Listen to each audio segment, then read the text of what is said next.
Jürgen, that was a chaotic end to the season. What did you make of it?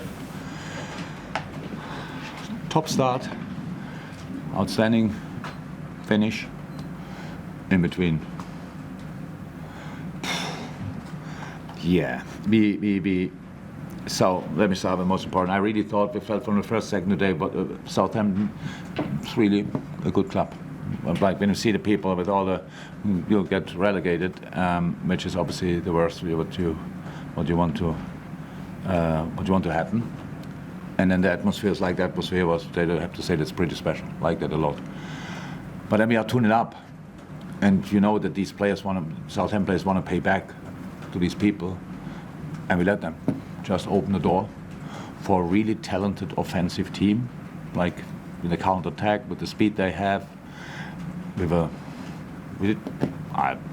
can make a list of things we weren't, and that led to the counter-attacks they had, scored the goals, and yeah, it's 2-2, then 4-2, and then we started doing the right things again. All of a sudden, we did what we actually wanted to do in the second half from the start. Yeah, and it was more or less spectacular. I think we could have scored a fifth and a sixth, and they had another counter-attack. But yeah, how is that? Top start, outstanding finish, in between, just silly. You just glad it's over now? Yeah, very, very, absolutely. Yeah, there were moments during the season when you thought the season will be 4 years long, but and thank God the last 10, 12 games, I'm not sure how long we are now, didn't lose anymore. I think 12 games? 11. Yeah, 12 would have been better. And so that helped massively, gave us a real boost, gave us a perspective, gave us a basis for what we have to do, that it didn't turn into the best ever season. We see that, we know that. We are very disappointed about the fact that we didn't make it to the top four. But there are moments when you have to admit that there are 4 teams, at least they were better than us. So that's the truth. And we played a bad season, become fifth. That is a message as well.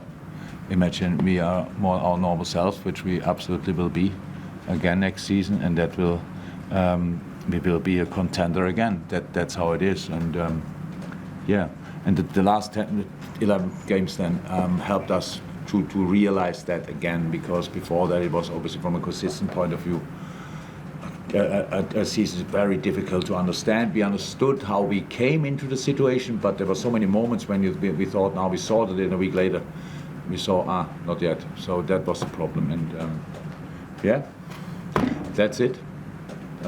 It's over, and now we can start preparing the future. Yeah. What's the biggest thing you have to learn from this season? Because obviously you've had seasons where it's always had a positive conclusion, really, the season. I think there's not a lot to learn from, but I would say what is to learn from is that I think in a lot of clubs, when the expectations are as high as in our club, rightly so, when things don't go well, pretty quickly starts with blaming each other, stuff like this. That didn't happen here. I thought really, especially last week, we didn't need that now, but last week you could see the goodbye that our people are more than just with us, are really still completely behind us. And I like that a lot, but there was nothing really, and it's something we can use as well. I said it a couple of times, the better you behave in a crisis, the better you get out of it. And I really thought that was the case for us. Again, we are really, really not happy about it. And it's obviously for a club like us, it's massive not to qualify for the Champions League, I have to say. But in the next few years, you can see how many teams are playing for that now and have probably the right to that they want to be in it. You can see it will not be easier, but you still have to do it, and that's what we will try with all we have.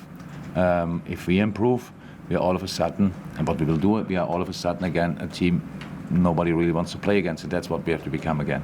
And there were a lot of games in the season. I think teams were happy to face us now.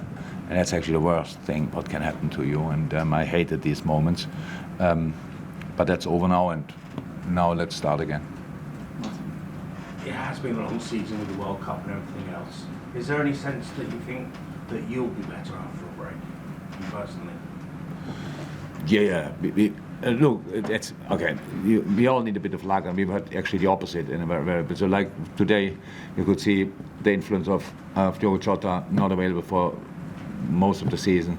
Luis Diaz not available for most of the season. Cody Gakpo only came in the winter. Bobby Firmino not available for big parts of the season. Darwin Núñez completely new. All of a sudden, how we have to be a dominant team. Teams are waiting for us when we arrive there, and we couldn't sort it as good as we wanted. That's how it started, and from that moment on, we never calmed it down in the right way to be or not early enough. Let me say it like this, because if we would have started this series now 4 or 5 weeks earlier, we still could have qualified for the Champions League, which is absolutely, if we are not brilliant, that would have been outstanding. So we know the reasons why it happened. We expect from ourselves to sort it quicker, but we work with human beings, and that's then sometimes it takes a bit longer. So I meant you personally as a manager. Oh, what I then I Do didn't. you feel that you need a break? No, not at all. I'm completely fine. If you would have asked me 11 games ago, you want to have a break, I would have thought about it, to be honest. But I'm absolutely fine, full of energy. All's fine. But I have a break. I don't have training and these kind of things. But a pretty busy period hopefully starts now as well, and in a different area of the game. And I'm more than happy to do that. And I will find time to re-energize, and then we start again in July. Eight goals today, obviously, and I think that's a record in the season for Premier League goals over the course of the season. I was just wondering, do you have any sense of... We won one game 9-0. Yeah, but for all the teams, together, total goals in the Premier League this season is a record, I think. I was just wondering, do you have any thoughts on why you think that might have been this year, more goals than ever before in the league? Usually you concede. Big scorelines are when the teams are not good defending. I think that was the reason today. Both teams were not really good in defending. Both teams could have scored more goals. In general, I think that we all want to see that. As a neutral, I want to see it as well, to be honest. Today, I would have loved to see a few less, but that's absolutely okay. I don't know 100%. Probably it's the quality. If you don't defend on top of your game, then you will get smashed in this league.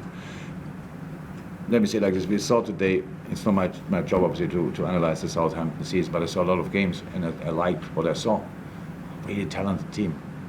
And then in the end, if the defending is not 100% right, you suffer.